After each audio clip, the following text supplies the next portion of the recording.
بەڵێ ئازان و خۆشەویستانمان لە تەوەری یەکەمی بەرنامەکەماندا باز لە پاداشتی دروستکردنی مزگەوت دەکەین، هەڵبەت باز لە فەزڵ و گەورەی و بوونی مزگەوتیش دەکەین. پێغەمبەری عەزیزمان صلی الله علیه وسلم دەفەرمێت هەر کەسێک مزگەوتێک دروست بکات خوای باڵادەست لە بەهەشتا ماڵێکی بۆ دروست دەکات. ئەبێت چۆن بێت کە خوای باڵادەست ماڵێکی بۆ دروستکات لە بەهەشتا. تەنانەت پێغەمبەری عەزیزمان صلی الله علیه وسلم ئاماژەشی بۆ کردووە گەرە و مزگەوتە بەقەدەر هێلانەیەکیش بێت، واتە بچووکیش بێت یاخود گەورەک بێت، ئەو خۆی باڵادەستمان هەر ئەو خانووی بۆ دروست دەکات لە بەهەشتا. و لەگەڵیشیدا خێر و پاداشتێکی نەبراوەی هەیە کاتێک کەسێک مزگەوتێک دەکات، ئەو عیبادەت و پەرشانەی هەر کەسێک لەو مزگەوتەدا ئەنجامی دەدات بۆ ئەم کەسەش دەنووسرێت، و لەگەڵیشیدا ئەم کەسە گەر وەفاتیش بکات بەردەوام خێر و چاکە دەچێتە سەر کتابی ئەعمالی و ئەو خێر و چاکانی بۆ دەنووسرێت. زیاتر گفتوگۆ دەکەین لەگەڵ میوانەکەمان بزانین ئەو کەسانە کە پاداشتیان چی دەبێت کە مزگەوت دروست دەکەن و یاخود شواز لە شوازەکان کاری خۆبەخشی لە نێو مزگەوت ئەنجام دەدەن. گفتوگۆ دەکەین لەگەڵ میوانەکەمان بەڕێز مامۆستا جەمال حوسێن شەمێرانی، مامۆستای ئاینی. مامۆستایان زۆر بەخێر بێن. سەلامەت خۆشتان لێکم، دەستان خۆش بیان. مامۆستایان پێشەکی بالەوە دەست پێ بکەین فەزڵ و گەورەی مزگەوت چیە؟ بۆچی پێغەمبەری عەزیزمان صلی الله علیه وسلم هەر کۆچی بۆ مەدینە خێرا مزگەوتی دروست کرد، وش مزگەوتی قوبا بوو؟ بەڵێ. بسم الله الرحمن الرحيم، الحمد لله والصلاة والسلام على رسول الله حبيبنا محمد وعلى آله وصحبه أجمعين. پێشەکی السلام عليكم ورحمة الله. دەستخۆشیتان لێکم بۆ هەڵبژاردننی ئەم تەوەرە و ئەم بابەتە، چونکە مزگەوت گرنگیەکی تایبەتی هەیە هەم لە ئاینی پیرۆزی ئیسلام و هەم لە کۆمەڵگە و لە ژیانی کۆمەڵگە و خەڵکیە بەڕاستی.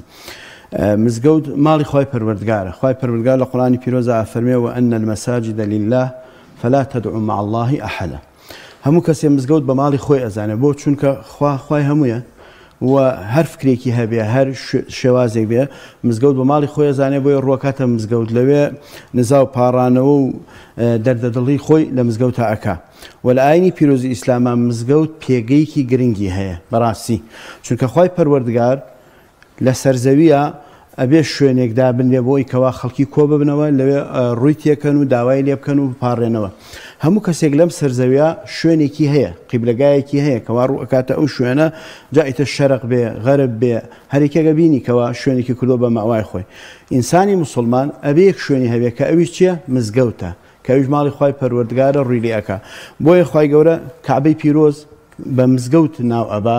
بە ماڵی خۆی ناوی ئەبا، و هەموو مزگەوتەکانیش ڕوویان لە ئەو شوێنەیە، چونکە ئەوە مزگەوتە و ماڵی خوای پەروەردگارە. سەیرەکەی یەکەم شتێکەوە لەم سەرزەویە خوای پەروەردگار بڕیاری داوە بنیاد بندێ مزگەوت بوو. خوای گەورە لە قورئانی پیرۆزە کە ئەفەرمێت لە قورئانی پیرۆزە ئاماژە بەوە کەوا ئین ئەوەل بەیت وضع للناس للذی ببەکەتە مبارەکە. ئەوەی کەوا خوای پەروەردگار بڕیاری داوە لە سەرزەویە بینا بکرێ، باسی بینای بەرز و ئەو شتانە نەبووە، باس سەرەتا مزگەوت بۆ چونکە هەموو ئینسانێت دڵی پێویستی بەلایەنی ڕۆحەکەی پێویستی بەوەیە کەوا تێر بکرێ، کە ئەوش پێویستی بە چییە؟ پێویستی بە خوای خۆیەتی، پێویستی بە پاڕانەوە هەیە، پێویستی بە جێبەجێکردنی ئەدای بەرنامە هەیە. و خوای گەورە کاتێکەوە ئینسانیشی دروست کردووە بەرنامەیەکی بۆدا ناوپەیڕە و پرۆگرامێ، ئەو پەیڕە و پرۆگرامە بەشی زۆری لە مزگەوتەکانە بەڕاستی جێبەجێ ئەکرێ، بەرنامەی ژیانی تاکە کەسی، بەرنامەی ژیانی کۆمەڵگا. بۆیە هەروەکو جەنابەت ئیشارەت پێکرد و ئاماژەت پێکرد سەیرەکەی پێغەمبەری خوا صلی الله علیه وسلم چ لە مەکە بوو، کاتێکەوە لە مەکە بوو زۆربەی کاتەکانی ئەڕۆژ دوای چواردەوری کەعبەی پیرۆزە، چونکە ماڵی خوای پەروەردگار بوو و پێشتری هەر خەڵکی ئەو منطقەیە هەر لە ناو کەعبە. بەڵام کاتێک کە هاتە ناو شاری مەدینە زۆر گرنگیدا بە دروستکردنی مزگەوت، بۆ چونکە مزگەوت خەڵک کۆ ئەکاتەوە، دڵەکان کۆ ئەکاتەوە، توانی پەیامی خۆت لە ناو مزگەوت تا بگەینی. لەگەڵ ئەوەشا خێر و پاداشتێکی گەورەی هەیە بۆ قیامەت. خوای پەروەردگار لە قورئانی پیرۆزە فەرمێ ئینەما یەعمر مەساجد الله من آمن بالله واليوم الآخر. بێگومان ئەو کەسەی کەوا مزگەوت ئاوەدان ئەکاتەوە. جا دوو جۆر ئاوەدانیمان هەیە، یەکەم ئاوەدانیە بە خودی خۆت لە ناو مزگەوتە، بە نوێژکردن و بە زیکرکردن و بە عیبادەتکردن. ئاوەدانێکیش بەوەی کەوا دەست هەبێت لە دروستکردنی مزگەوت و پێگەیاندنی و گەیاندنی بۆی کەوا خەڵک بتوانێت عیبادەتی تێ بکات. خوای گەورە شایەتیەدا ئەو کەسێک کەوا ئەم کارە ئەنجام بدە بێگومان ئیمانی بەخوا و بە ڕۆژی دوایی هەیە. زۆر باش مامۆستا ئەوەکو ئەم سەردەمەی ئێستا سەردەمی تەکنەلۆژیا و مەشغوڵکردنی خەڵک بەلا ڕێجابردننی خەڵکە تا چەند گرنگە ئێمە دەستمان هەبە لە نۆژەنکردنەوەی مزگەوتەکانە و لەوەی مزگەوتەکان ئاوادان بکەین و گەنجان هەم دەی بۆی ڕوو لە مزگەوتەکان بکەن. بەڵێ ئێمە کاتێکەوە گرنگی مزگەوتمان زانیمان مزگەوت ئەوە پێگەیەکی گرنگی هەیە وخوای پەروەردگار خێر و پاداشتێکی زۆر گەورەی داناوە بۆ کەسانەی کەوا ئەڕۆنە ناو مزگەوتەکان نوێژی تیاکەن عیبادەتی تیا ئەنجامەدەن فێری علم و زانست ئەبن و کاتێکیش کە سەیری قورئانی پیرۆزەکەن بەم شێوازە گرنگی داوە و سەیری سیرەت و سنەتی پێغەمبەری شەکەین صلی الله عليه وسلم پێغەمبەری خوا 5 فەرزەی لە ناو مزگەوتە ئەنجام داوە و زۆربەی کارەکانیشی لە ناو مزگەوتە ئەنجام داوە ئالێرەوە پێگە و ڕۆڵ و گرنگی مزگەوت بەڕاستی لە ژیانی ئێمەی مسلمانە ئەبێ ڕنگ بداتەوە ئەبێ تاکەی ئەم خەڵکەی مسلمان هەست بکاکەوە ئەو مزگەوتەی کەوا لە گەڕەکەکەیە هەیە لە منطقەکەیە هەیە ماڵی یەکەمی ئەوە ئێرە ماڵێکەکەوا دێتەوە لە ماڵی خۆی ئیسراحەتێکەکە بەڵام بۆی لایەنی ڕۆحەکەی ئاسوو دەبێ سەیرەکەی ئەو 5 فەرزەی کە خوای گەورە دایناوە ئەبێ ڕووبکەنە مزگەوتەکان. من عجیب دێ لەو کەسانەی کەوا لە ماڵەوە دانیشن پاڵی لێ ئەدەنەوە مزگەوتێک لە گەڕەکەکەیانە کە خێری 25 تا 27 جار لە نوێژەکەی خۆی خێری زیاترە لە ماڵەوە نوێژکات و نەچێ بۆ مزگەوت. نا بەڵکو ئینسانی مسلمان کاتێکەوە تێگەشت ڕۆڵ و پێگەی مزگەوت ئا بۆ شێوازەیە ئەمانە سەیرەکەی هەنەک خۆی بەڵکو مناڵەکانیشی دەستی مانی کوڕەکەی ئەگرێ هانی کچەکەی ئەدا بۆی کەوا لە دەرس و محاضەرە و قورئان خوێندن و ئەو شتانە لە ناو مزگەوتە هەبێ بۆیە سەیرەکەی هەر بە درێژایی مێژوو لە دوای پێغەمبەری خوا صلی الله عليه وسلم کەواکو جەنابەت ئیشارەت پێداوە مزگەوتی قوبای دروست کە پاشان هات ئەو مزگەوتە گەورەی کەوا پێوەڵم مەسجد النەبەوی شەریف دروستی کرد لە دوای ئەویش بە هەمان شێوە خەلیفەکان ئیمامی ئەبوو بەکر ئیمامی عومەر ئیمامی عوسمان ئەمانە گرنگیەکی تایبەتیان بە دروستکردنی داوە بە تایبەتی ڕۆڵی مزگەوتی پێغەمبەری خوا صلی الله عليه وسلم لە نۆژنکردنەوەی لە گەورەکردنی لە فراوانکردنی هەوڵێکی باشیان تیاداوە بەڕاست. مامۆستا ئەو کەسانەی کە بە مادی بێ یاخود بە دەست و بازی خۆیان بێت کاتێک کە مزگەوتێک دروستەکەن یاخود هەوڵی دروستکردنی مزگەوتێک دەدەن کەسێکی لەوانەیە هەژار بێ بڵێم توانامنێ بەڵام دێت 2 ڕۆژ بۆ کرێکاریەکە لە مزگەوتێکا و من بەچای خۆم بینیوە ئەمە چه خێر و پاداشتێکی دەسەکەوێت لەو بنیانانی ئەو مزگەوتەیە نۆژەنکردنەوەی ئەو مزگەوتەیە. جوانە ئێمە کاتێکەوە بگەڕێنەوە بۆ سیرەت و سنەتی پێغەمبەر صلی الله علیه وسلم سەیرەکەی پێغەمبەری خوا بەدەستی مبارەکی خۆی بە شانی مبارەکی خۆی خشتی هەڵگرتووە بۆ دروستکردنی ئەو مزگەوتەی کەوا کە بیناکرا ئەلێرەوە دەرەکەوێت پێ سەسم بەم گەورەی خۆی کە پێغەمبەری خوایە و کە یەکێکە لەو کەسانی کەوا ڕێزێگیراوە ئامادەیە قوڕەکاری بکە ئامادەیە جلی ئیش لەبەر بکە لە دروستکردنی مزگەوتەوە ئالێرەوە بۆمان دەرەکەوێتەوە هەر کەسێکی تریش بەشداری بکە لە دروستکردنی مزگەوت جا بە خودی خۆی بە تەنها مزگەوتێ دروستکە یا بە بەشداری هەموو لایەک بێکەوە ئێساکە ئەمەیان ئاسانکاری ترە الحەمدوللا بۆ چونکە خەڵکی هەیە وەکو جەنابەت ئاماژەت پێکرد توانای دروستکردنی مزگەوتێکی نییە بەڵام پێی خۆشە بەشدار بێت لە دروستکردنی مزگەوتێکە پێی خۆشە بەشدار بێت لەوەی کەوا هاوکاری خەڵک بێ بە یەکەوە مزگەوتێ دروستکە نەمانە ئەمە خێر و پاداشتێکی بەڕاستی زۆر گەورەی هەیە. پێغەمبەری خوا صلی الله عليه وسلم لەو فەرمودەی کەوا جەنابەت ئاماژەت پێکرد ئاماژە بەوە کاکەوە من بنا لله بيتا بنى الله له بيتا في الجنة هەر کەسێک لەم دنیاە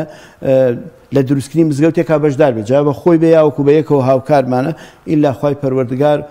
خانوویکی بۆ دروستەکە لە بەهەشتان جا لەمەوە چیمان دەرەکەوێت ئەومان بۆ دەرەکەوێتەوە هەمەسەن ئەگە تۆ لەم شارە خانوویەکەت هەبێت تاپۆکەی بە ناوی خۆتەوە بێ ئیتر بێ خەمی تۆ ئەڵێ من خەڵکی ئەم شارم جێگیری ئەم شار ئیتر تۆ کەواتە تۆ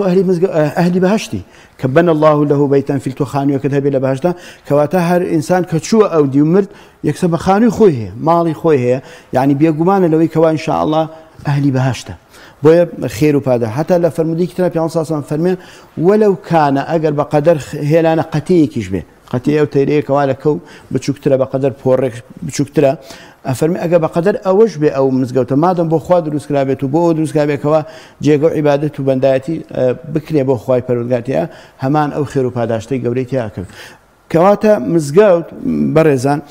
خێر و گەورەیەک و پاداشتێکی زۆر گەورە بە چواردەوری خۆیان سوڕێنێ یعنی حتا بۆ کەسانی کەوا ئەم بەشدارن لە دروستکردن وەکو جەنابەت ئاماژەت پێکرد ئێمە ئێستا خەریکی دروستکردنی مزگەوتێکین لە ناو شاری سلێمانی لە گەڕەکی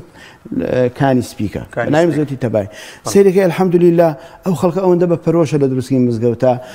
یعنی پێرێ بوو خوشکێک هات وتی مامۆستا بەخوا ئەم پارەی کەوا پەیام کردووە ڕۆژانە نان ئەکەم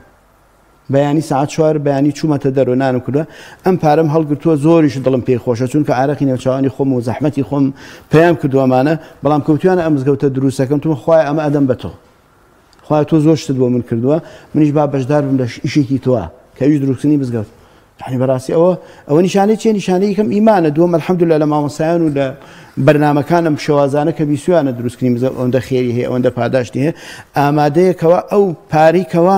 ژیان و قوتی خۆی لە سەرەتی میدا بەخۆ بۆ چونکە ئەزانێ هەم لەخوا لەم دنیا چاویلەیەتی و تعویزی بۆ کاتەوە و هەم لە قیامەتیشان هەم لە خانوویەک بەشدارە ڕۆژێکان کرێکارێک بوو وتی من ئەمڕۆ 35,000 پیا کردووە حەزەکەم ئەم 35,000 خۆمە ناو مزگەوت يعني ئەمە بەڕاستی ئەمە هاندانێکی چاکە بۆ ئێمەی مامۆستایان بۆ ئێمەی نوێژ خوێنان کەوا مزگەوت ئاوادان کەینەوە بەچی بە عیبادەت و بە خواناسی چونکە خەڵک ئاوەها هەوڵەدا مزگەوت دروست کات بۆی کەوا خەڵک عیبادەتی یا بکە بەندایەتی تیا بکە بێ بەڕاستی نوێژ خەونەکانیش تایبەتیەک مزگەوت ئاوادان کەنەوە بە نوێژ و بە تاعەت و عیبادەت. زۆر باش مامۆستا هەر وەکوی باسی مزگەوتەکەت کرد مزگەوتی تەبایی لەکانی سپیکە مزگەوتەکە نۆژن ئەکەنەوە داواکاریتان چێت لە خێرخوازان بۆ نۆژەنکردنەوەی مزگەوتەکە؟ ئێمە سەرەتا ئەم مزگەوتە دیارە لە 2000ەکانە دروستکراوە مزگەوتەکە بە شێوازێک دروستکرا بووکەوە پێداویستیاتی ئێستەی تیان نەبوو لە فێنکەرەوە لە گەرمکەرەوە شێوازی دەست نوێژگرتن وانی زۆر خەڵ بە ناڕەحەتی ئەگەشت پێی و مزگەوتەکەش تقریبان کۆنیک پێوە دیار بوو و ئەوە نەکرابوو بەڵام ئێستا هەستمان کرد کەوا الحەمدولillah گەڕەکەکە پێشتر دروست کرا بەس بە کەمی بەڵام ئێستا قەرەباڵقێکی زۆری تایە ینی مزگەوت گەڕەکە هەر ماڵی وایە بۆ بە 3 خان و 4 خان و ماڵی تایە ئەمجا قەرەباڵقێکی زۆری پیا کرد پێویستمان بە نوێژەکردنەوەی مزگەوتەکە هەبوو فکرەیەکمان کرد کەوا چەند کەسێک الحەمدولillah ئەهلی منطقەکە پێشتر بەشدار بوون لە دروستنی مزگەوتەکە هەمویان بە شانی خۆیان بڕۆکیان ڕاکێشاوە بە زەحمەتیان کێشاوە بە شەو بە ڕۆژیان ناوەتە یەک بەڵام ئێستا سیرمان کردکەوا مزگەوتە پێویستی بە نوێژنکردنەوە هەیە و خەڵکیش هەیە الحەمدولillah یەقدامی هەیە بۆ بەشداری کرد لە دروستکردنی مزگەوتەکە بڕیارماندا ئەم مزگەوتە لە پێشەویستمان نۆژەنی کەینەوە شتێکی تعمیرێکی بکەین بەڵام سیرمان کرد بە کەڵک نایە پێویستی بەزیاد چونکە خەڵکی ئەم منطقەیە الحەمدولillah خەڵکێکی نوێژخوێنی باشی تایە خەڵکێکی تایەکەوە زۆر هاتوچۆی مزگەوت بەڕاستی بەیانیان جاری وا هەبوو 4 ڕیزمان تا 5 ڕیز خەڵک دەهات بۆ نوێژی بەیانیان مەغریبان عیشایان تقریبا 12-13 ڕیز خەڵدا ینی مزگەوتەکە پڕە بوو بە کاملی پڕە بوو جاریوە هەبوو لە دەری شۆجێگە نەبوو حتا بۆ نوێژ عیشا و نوێژی مەغریب ئیتر بۆیە خەڵکەکەش داوایە کردن مامۆستا پێویستە ئەم مزگەوتە نوێژەن بکرێتەوە گەورە بکرێ و فراوان بکرێ ئێمەش الحەمدولillah لە دوای دیزاینێکی جوان لە دوای ئەوەی کەوا پرسوڕامان کرد بە چەند مهندیسێک و چەند برایەک کە پیاوێکی بەڕێز کە لە ناوی کاک ئاوات ماواتیە ماڵی ئاوا بێخوا ئەو هاتە پێشەوە و ئیقدامی کەوتی مامۆستا من حەزەکەم هەڵچین بەم ئیشە ئینشاءالله بە خەڵکیش بەشدارەکەین خەڵکیش بەشدارەکەین نەم خێرا پێمان خۆشە ئەڵێن کاکەکی حەزی پێیەتی بەشدار بێت لە خێری مزگەوتا بابێت ئیتر لەخوا بەزیابێ ئێستاکە مزگەوتەکەمان تەخت کرد لە دوای ئەوەی کەوا ئیشوکاری شارەوانی و ئیشوکاری دایرەی زەریبە ئەو شتانەی کەوا پێویست بوون بۆی کراوە ئێستا دەست کراوە بە ڕۆژنکردن مزگەوتەکە الحەمدولillah مزگەوتەکە ئێستا خەریکی دروستکردنی پایەکانن پای ناو مزگەوتەکە ئینشاءالله ئیتر وردە وردە بە هیمەتی خەڵکی خێرخواز و بە هیمەتی ئەوەی کەوا بتوانێت بەشدار بکات لە بەرنامە لە دروستکردنی مزگەوتەکە ئینشاءالله مزگەوتەکە نوێژەنەکەینەوە بە شێوازێکەوە خزمەتێکی زیاتر بۆ خەڵک بکات هەست بە خەڵک هەست بە مریحی بکات لە ناو مزگەوتەکە هەست بکاتەوە ئینشاءالله بتوانێت نوێژ و عیبادەت و تاعاتی ئەنجام بدات مزگەوت تەنها بۆ نوێژ نییە بەڕێزان خۆ جەنابتان الحەمدولillah زۆر جا ئاماژەی پێکەن لەم بەرنامانە ئەمانە مزگەوت مەڵبەندێکە مەڵبەندێکە بۆ لایەنی کۆمەڵایەتی بۆ لایەنی خێرخوازی ئێمە ئێستا توانیمانە لەو مزگەوتە الحەمدولillah چەندەها عایلەی بێوەژن و هەتی و خەڵکی ئێمانە فەقیر بوون ئێمە لە ڕێگەی مزگەوتە توانیمانە یارمەتیان بدەین لە ڕێگەی چەند پیاوێک و جەنابتانەوە کە خێرخواز بوون ئاگادارمان کردون کاکە فڵانە ماڵ پێویستیاتێ فڵانە ماڵ نەوتی نییە فڵانە ماڵ شتی نییە ڕۆشتون پێداویست ئەگەر لە مزگەوتان نەبێ من وسە چەندێکە چەند مانگێک کە مزگەوتەکەمان ڕووخاوە ئەو هەلەشمان لەدەست دەرچووە بەڵام کاتێک کە مزگەوتەکە دروست کرایەوە الحەمدولillah مەساوی یارمەتی خێرخوازان اینجا مزگەوتەکە بە سێقات دروست دەکرێتەوە خۆشبەختانە شوێنێکی تایبەتیش تیابێ بۆ خوشکان و بۆ دایکان بتوانن لەوێ نوێژەکانیان بە ڕێکپێکی ئەنجام بدەن هەم نوێژی جەماعەت و هەم جومعە و لە وتارەکانە ئامادە بن. زۆر باش مامۆستا وەکو ئاماژەت بەشێک بۆ شوێنی ئافرەتان ئەکەنەوە تا چەند گرنگە لە مزگەوتەکاندا ئەوانەی لە ڕێگاکانی دەرەوەن یان ئەوانەی لە ناو شارەکاندان گرنگی بدەن بە بوونی شوێنێکی تایبەت بە خانمان چونکە زۆر جار خانمانیش پێویستیان بە شوێنێک هەیە بۆ ئەوی تیا عیبادەت بکەن یاخۆی دەرسێکی تیا بخوێنن بەڵێ لە ڕەمەزانە بەشدار بن یان لە کاتێکی پێویستیان ڕوو بکەنەوە شوێنانە دەست خۆش بێ خۆ بابەتێکی گرنگت ئاماژە پێکرد مەسلەی خوشکان و دایکان هەروەکو پیاوان چۆن بەرپرسیارەتیان لەسەر لە ئاینی پیرۆسلام ئەوانش بە هەمان شێوە بەرپرسیارەتیان لەسەرە بە تایبەتی نوێژ عیبادەتکردن زیکرکردن خێرکردن لەمانە هەمومان ئێمە بەشداری بە پیا و بەژنەوە بۆیە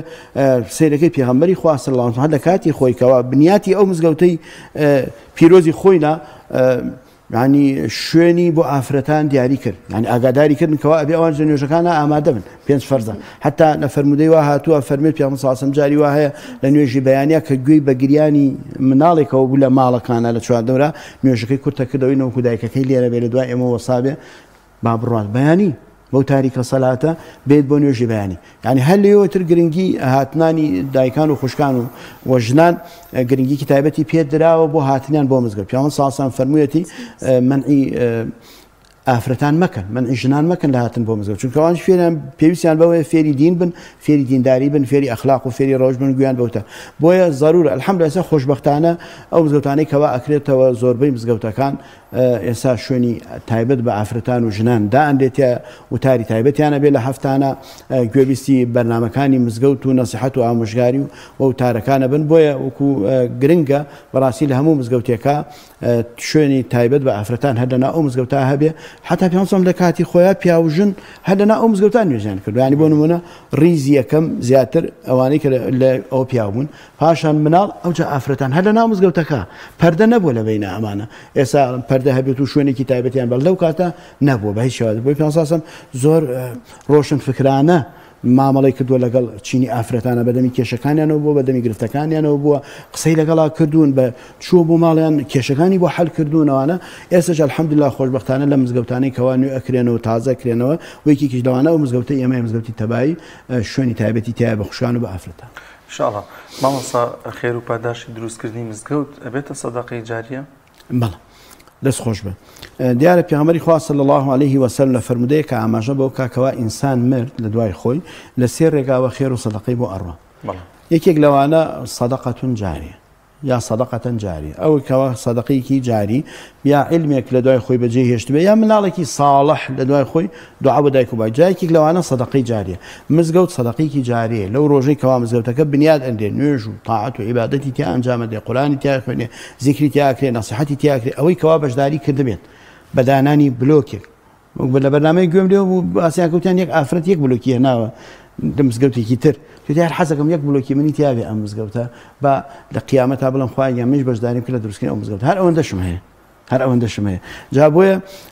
لە ئاوەدانکردنەوەی مزگەوتە خێر و سەدەقەیەکی باش هەیە و بەردەوامیش ئەو سەدەقەجە و خوا نەخوات ئەگەر ڕۆژێکی لە ڕۆژان وەکو ئەم مزگەوتەی ئێمە ینی بەو مانایی ینی بەسم کەسەکە مردی بێت و دوای مزگەوتەکە تێک درابێ و ئەو خێر و سەدەقەی هەر بەردەوامە ئەو کەسە چونکە ئەو سەدەقەکەی ئەڕاتە بانقی خوای پەروەردگار سەدەقە و خێرەکەی ئەڕاتە بانقی خوای پەروەردگار لە لای خوای پەروەردگار خێری ئەو بەردەوامە لە دروستکردنی ئەو مزگەوتە ئەوشی کەوا ئێستا بەشداری بکات لە دروستی ئەم مزگەوتەی ئێمە هەر مزگەوتێکی تر کە دروستەکەی الحەمدولله خۆشبەختانە خەڵکی تیا بەشدارە ئینشاءالله ئەو خێر و پاداشتە گەورەی دەستەکەوی وە سەدەقەیەکی جاریە بووی هەتا ئینجا فرسەتە ئەو مزگەوتە ئێمە تەواو بێ ها ماوەیەکی تر ئینشاءالله هەر بەهیمە تەواو بێمانە بەڵام کێ موهیمە بەشداری تیا کردبێ یا مزگەوتەکانی تر چونکە ئینسان کە مرد سەیرەکەی ئەو هەموو ماڵ و سەروەت و سامان و ئەرز و سەیار هەمووی بەجێ هێڵێ ینی لەوانێ بای 4 مزگەوت بەجێ بهێڵێ ئەیتوانی بە دەوەرەقە بەشداری کا لە دروستکردنی مزگەوتەکە خێرێک و پاداشتێک کە دەستی ئەەکە و لە دوای مردنی ئەو کاتێک ئاخ خۆزگایە نیوەی ماڵەکەم کردایە بە خێر و سەدەقە من بەبیرم دێ برایەک الحەمدولله برایەکی مسلمان بوو نەخۆش کەوت پرسی ئەم نەخۆشیە بوو لە کاتی سەرەمەرگی الحەمدولله کەسێکی خێرخواز بوو بەڵام ئەیگوت خۆزگا ئەوەیشی کەوا کردومە مەسەلەن پێشتر ئەمانە هەندێک لەو پارەی کەوا ئەم سند لە مشتریەکانم هەر لێم نەسەن نایە چونکە نیسا ئەوەندە بەجێ دەهێڵم دە ئەوەی ئەوەی کەوا پەیام کردو ئەمانە بەڵام الحەمدولله کەسێکی خێرخواز بەس باسەکەم ئینسان هەر وایە کە مرد دوای پەشیمانەوەی کەوا ئای خۆزگا ئەوم بکردای ئەوم نەکردایمان بۆیە پیامبەر صلی الله علیه و سلم فەرمووی ئەزانن کامە سەروەت و سامانی ئێوەیە وتیان نەوەڵا یا ڕەسوول الله ئەمەی کە لەبەردەستمانە فەرمووی نە ئەوەی کەوا ئەیکەن بە سەدەقە و جاریە پێشی دەستی خۆتانی ئەخەن پێشی خۆتانی ئەخەن ئەوە خێری ئەوە چونکە دوای تۆ ئەمێنێتەوە بۆ واریز هەچەند واریز خێرە ینی مەسەن ئینسان ماڵ و سامانە جێبهێڵە بۆ خێزان و بۆ مناڵەکانی بۆ کوڕکچەکانی ئەمانە بەڵام ترە بێ بە ماڵی ئەوان ئەگەر پێ کردیان پیاوەتێکت بۆ ئەەکەن لە ڕای خوا ساڵە جارە حیوانێک بکەن بە قوربانی ئەینە نایشیکەن جارێمان بەڵام ئەم لە ژیانی خۆی ئەیتوانی چەندەها خێری گەورە و سەدەقەی گەورەکە پێشی دەستی خۆی بخە تەمە ناکەم کە ئینشاءالله ئێمە بتوانین ئینشاءالله بەشدار بین لە دروستکردنی مزگەوتەکانە ئەو خێرە گەورە لە دەستی خۆمان نەدەین و هەموو مزگەوتەکان تەواو بن یعنی هەر مزگەوتێ دەستی پێ کرد بێ ئێستا تۆ سەیری کەم زۆربەی مزگەوتانە ئێمە بینیمان دەستی پێ کرد و تەواویش بوو بەڵام مهم ئەوە بوو کەوا کێ بەشدارە لە دروستکردنیە کێ ئەو خێرە گەورە دەستی خۆی ئەخا کێ ئەو ئیقدامە ئەکا بۆ دروستکردنی ماڵی خوا لە ڕۆژی قیامەتە دەست بەکاتەوە بڵێ یا ڕەبی خوایە من بەشداریم کرد لە ئاوادانکردنی ماڵی تۆ ئەو خێرە گەورەی دەسەکەوین ئینشاءالله زۆر باشە مامۆستا چەند دیمەنێک ئەبینین لەسەر شاشەکە کە دیمەنی مزگەوتەکە بوو پێمان بڵێ خەڵکی چۆن بتوانن هاوکاری بگەێنە دەستی ئێوە بۆ ئەوەی بەشدار بن لە دروستکردن و نۆژەنکردنەوەی ئەم مزگەوتە و خێرە بۆ ئەوانیش بنووسرێت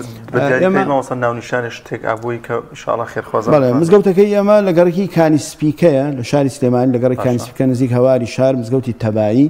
لە ناو بازاری کانیسپیکەیە مزگەوتەکەی ئێمە لەوێ ئێمە دیارە مزگەوتەکەوا دەستمان پێکرد و الحەمدولله هەر کە دەستمان پێکرد ئینشاءالله نیەتمان هەبوو کەوا تەواوی بکەین و زەنی گومانی باشیشمان هەبوو کە خوای پەروەردگار خاتە دڵی ئەو خەڵکە کەوا بتوانن سەدەقە و خێر و یارمەتیەکانیان بێنە بۆ دروستکردنی مزگەوتەکە و ئێمە لێرەوە دەستخۆشی لە جەنابتانەکەین بۆی کەوا ئەم خێرە گەورە ئینشاءالله هەم دەستی ئەوکەیە ئێمە حەزەکەین خەڵک بەشدار بێت لە دروستکردنی مزگەوتەکە ئەگە ناو کوتمە مزگەوتە ئینشاءالله هەر تەواو ئەبێ ئەمانە بەڵام هەر کەسێکەوە بەشدار بێت لە دروستکردنی ئەم مزگەوتە ئەو خێر و گەورە و سەدەقەی دەستکەوێت ئەتوانێت ئێمە لە گەڕەکی خۆمان لە مزگەوتەکە 4 کەس لیژنەی دروستکردنی مزگەوتەکان مامۆسای مزگەوت کە منم پاشان کاگمەلە ئاوات ماوەتیە بەڕاستی خوا خێری بنووسێ پیاوێکی خێرخواز پیاوێکی بەجوڵە پیاوێکەکەەوە توانێت الحەمدولله ئینشاءالله ئیشەکان بەڕێک و پێکی بە ئەنجام بگەین من دەستخۆشی لێکم و دوعای خێری بۆ بکەم کە ئەو ئیقدامی کە بۆ دروستکردنی ئەو مزگەوتە بەڕێز مام حاجی عارف کەوا سەرپەرشتیاری مزگەوت و متەوەلی مزگەوتە و پیاوێکی تریش بەڕێزە کاک حاجی لوقمان ئەم 4 کەسە هەر لە بەردەم مزگەوتەکە قوت ئەمان هەڵواسیوە کە ئەمانە سەرپەرشتی مزگەوتەکەن ئەگەر بۆ نمونە کەسێک هەی بوو حتوانێت سەدەقەیە خێرە بهێنێ بۆ مزگەوتەکە لە ڕێگەی ئەم 4 کەسەوە توانێت اینجا بە وەسڵ ئێمە دەفتەرمان هەیە بە وەسڵ هەر کەسێکەوە چنێکی هێنا 25,000 نابێت 10,000 نابێت وەسڵێکمان پێداوە دوو وەسڵە نوسخەیەک لە لای ئەو ئەبێ نووسێکی لە لای ئەمە دوو بۆ دووشت یەکەم بۆی کەوا ئێمە بزانین چەند داهاتمان بۆ هاتووەکو مزگەوتەکە و چەندێکیشی تێچووە مزگەوتەکە بە پێی ئەو وەسڵانە ئێمە ئەزانی کەواچیمان بۆ هاتووە ینی هیچ کەسێک نابێتەوە زۆر کەس دێت یان هەر وەستی بۆ ئەڵ مامۆستا وەسڵ ناکا کە من بۆ خوایکەمانە من کاکەمەش هەر بۆ خواکردمانەمانە بەڵام پێی وەسڵ بێت وەسڵ دینارێکت داوە 250 داوە ئێمە حەزەکەین ئاگادار بیکەوە بۆی باش ئیشەکەی تۆ تەواو تەکید بیکەوە ئینشاءالله ڕاتە ناو مزگەوتەکە و بۆ دروستکردنی مزگەوتەکە بێت زۆر باشە ئەگەر کەسێک بێ لە شوێنێکی دوورەوە بێ نەتوانێت بگاتە لای ئێوە چۆنی بتوانێت پارەکەتان بۆ بنێرە یاخود ئەو هاوکارەی کە ئەوێت بیگەێنێ بە ئێوە واللهی دوێنێ کاک مەلاوات قسەم لەگەڵا کرد وانە بەتەمایە ینی باقی شتێکی باقی گوێم لێەوە بوتی بە تەما شتێکی وام چونکە دیارە خەڵکی لە ئەوروپا و لەو شوێنانەشەوە حەزیان کرۆ بەشداری لەو خێرا بکەنەمانە پێیان توانە ئەگەر ڕقم حسابێکمان بۆ بکەیتەوە بتوانین لێوە خێرەکانمان بگەێنین ئەو پیاوە بەڕێزە ئینشاءالله محاولەکەن ئەوش بڵاو بکەینەوە بەس نەمزانی تەکید نەبوون دایناوە یا داینە بەڵام بەتەما بوو چونکە الحەمدولله خەڵکی خێرخواز لەم لەولاشەوە حەزیان بە بەشداریکردن لەو خێرا هەیە ڕقمی تەلەفۆنەکانیشمان لەوێ هەیە لە بەردەم مزگەوتەکە هەڵمان واسی ڕەواسەد دڵنیابینەوە لە ناونیشانی دقیقی مزگەوتەوە کوێ لێوەی نزیکە شتێک جوانە مزگەوتەکە ئێمە لە گەڕێکی کانیسپیکە لە ناو بازار شوێنێک هەیە پێڵەن دوکانە زەردەکان مەشهورە هاتی ناو کانیسپیکە مەشهورە لە پاڵی لە خواری دوکانە زەردەکانەوێ ناو گەڕێکی کانیسپیکە ناو بازارە دووبارێکەوە مزگەوتی چی پێڵێن مزگەوتی تەبایی لە گەڕێکی کانیسپیکە لە بینی هەواری شار و تقریبا کانی کوردایە تقریبان لای قەبرستانەکەی کانیسپیکە زۆر باش مامۆستا دیمەنانی لەسەر شاشەکەن ئەوە لە قۆناغی چەنی مزگەوتەکەیە و هاوکارانمان پیشانی بدەنەوە ئێمە ئێستا لە سەرەتای دروستکردنی مزگەوتەکان ئێستا ئەوە بڵێن قاتی خوارەوەژ بناغەکەی بە تەواوی بەڕێکپێکی تێکراوە پاشان ئێستا دروستکردنی پایەکانە هەندێک لە پایەکان و دیواری ڕاگری بۆ کراوە بەسراوە ئینشاءالله تر بە تەمان لە دوای ئەمە سەقف ببەسین ئەوە پایانێکەوە ئێستاکە و شیشەکان ئەوە ئینشاءڵڵا ئەوە بازێکیان بەسراوە تقریبا ئەم بەیانەی تەختەودار لیانە کە لە ئەو دیواری ڕاگرەکەی تێکراوە لیان کردوتەوەی سا ئاوڕشێ نەکرا من هاتم بۆ ئێرە ئەوەی ئینشاءڵڵا بەتەمان ئەو دیوارە تێبکرا ئینشاءڵڵا سەقف دروستەکەین. شەمانەوە ئینشاءڵڵا لە ڕێگەی ئەم بەنامەی جەنابتانەوە خەڵکی تریش هەر بەدەممانەوە بن بۆی کەوا بتوانین ئینشاءڵڵا نەگاتە کاتی سەرما و سۆڵە مزگەوتێکی ئاوەها دروستکەین کەوا بتوانین ئینشاءڵڵا تیا نوێژ و تاعات و عیبادەت ئەنجام بدەین ئینشاءڵڵا. مامۆستاگیان زۆر بەخێر بێ مامۆستا جەمال حوسێن شەمێرانی مامۆستای ئاینی بینەرانی عەزیز وەک مامۆستا زۆر بە جوانی و بە وردی ئاماژەی بەخێر و پاداشتی گەورەی دروستکردنی مزگەوت ئەگەر زۆر کەمیش بێ وەک پێغەمبەری عەزیزمان صلی الله علیه وسلم دەفەرمێت ئێمە بەشدار بین هەمومان لە دروستکردنی مزگەوتەوە خێر و پاداشتێکی ئەجگار گەورەی دەست دەکەوێت چی لەوە گەورەتر تۆ وەفاتەکەی هەر بەردەوام باڵانسی خێر بۆ تۆ بنووسرێ نوێژ خوێنێ دەچێتەوە مزگەوتەوە تۆ لەم لە نزیک دەبیتەوە لە ڕۆژی دوایی تۆ بەردەوام باڵانسی خێر و چاکانت و کتابی ئەعمالت بەردەوام خێری بۆ بنووسێ لەبەری کە تۆ ڕۆژ لە ڕۆژان بە شێوازە لە شێوازەکان بڕێک پارە داوە بە دروستکردنی مزگەوتێک یاخود خۆت بەشدار بووی لە دروستکردنی مزگەوتێکدا هەڵبەت دەما خوای گەورە ئەم نیعمەتە ئەم فەزڵە گەورەی بە ئومەتی ئێمە بەخشیەوە کە لە دوای مردنیشمان بتوانین هەر خێر و پاداشمان دەست بکەوێت جا لەبەرەوە ئینشاءڵڵا هەموو لایەکمان بتوانین بەشدار بین لە دروستکردنی مزگەوت بە تایبەتی ئەم مزگەوتەی مامۆستا کە ئیشارەتی پێکرد دروست دەکرێت. خوای گەورە پاداشتی هەموو لایەکتان باتەوە. دەستخۆش مامۆستاگیان زۆر سپاس. خۆشیتان لێ بکەم زۆر دەستان خۆش. خوا دەست خۆش.